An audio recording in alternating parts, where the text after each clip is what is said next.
In James chapter 1, verses 13 to 15, we see what I call the firing train of sin. You may be asking, what's a firing train? A firing train is the process needed for a bomb to explode. If you remove one link from the chain, the bomb will not detonate. Another way to look at it is, if you are facing a bomb in your life, all you need to do is remove one link, and you will render it safe. So James chapter 1, verses 13 to 15, gives us a step-by-step warning of how we build bombs of sin in our lives, arm them, and then what will happen when time runs out. Let's see what James has to say. Let no one say when he is tempted, I am tempted by God. For God cannot be tempted by evil, nor does he himself tempt anyone. But each one is tempted when he is drawn away by his own desires and enticed. Then, when desire has conceived, it gives birth to sin. And sin, when it is full grown, brings forth death. Too often, we think that tempting and testing are the same thing, and they are not. Let's start by making a distinction between them.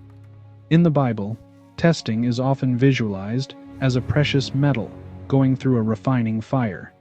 The heat of the trial burns off anything that isn't deserving of being called precious. So testing is just a test.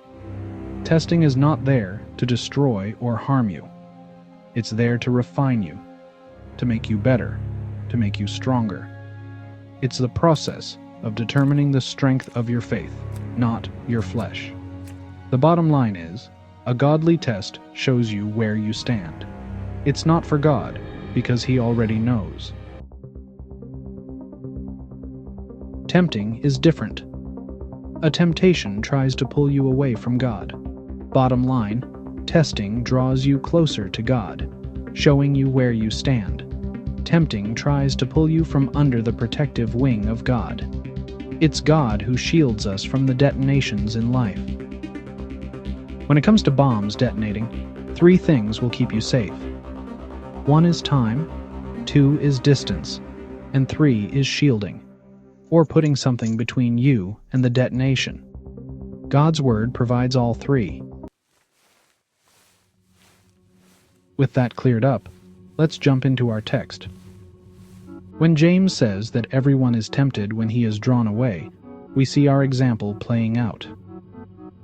The word drawn is a verb that means to take a person in tow by their desire. In our bomb example, this is the building phase, where we are assembling the bomb of sin. Using James's language, we can also think of being drawn away as a car illegally sitting somewhere hooked up to a tow truck.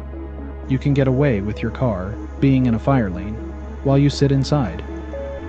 That is until the tow truck hooks up. This is the battle in our minds.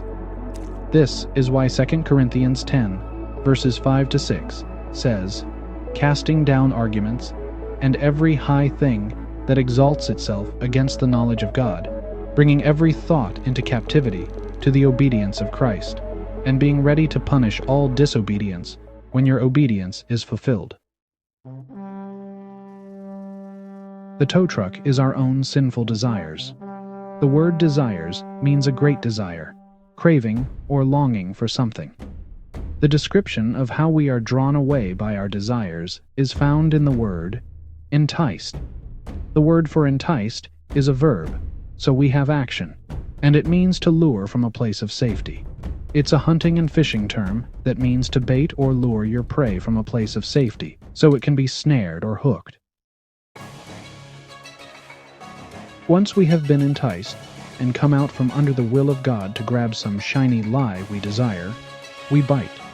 This is the point where James says, then, when desire has conceived, the hook is set, the tow truck is hooked up, the bomb is armed, and the timer started. Mentally, you are now determined to do whatever that thing is. It's at this point that you are no longer in control of your future. The question becomes, will you end up on the table or impounded? Will you blow up your life for this desire. Now, James says, you can fight it. Hence, it gives birth to sin. You may wrestle with it. You may try to put your car in park or push the brakes. You can try to break the fishing line or stop the countdown. But in the end, you're hooked. James continues, and sin, when full grown, brings forth death. Again, Romans 6:23 tells us that the wages of sin is death. The word for death used here is the Greek word thanaton, which means the termination of physical life, thus, death. If you are into the Marvel Avenger movies, you may notice the root word, which is thanatos. This is where the villain Thanos gets his name, because he seeks to kill half of the life in the universe.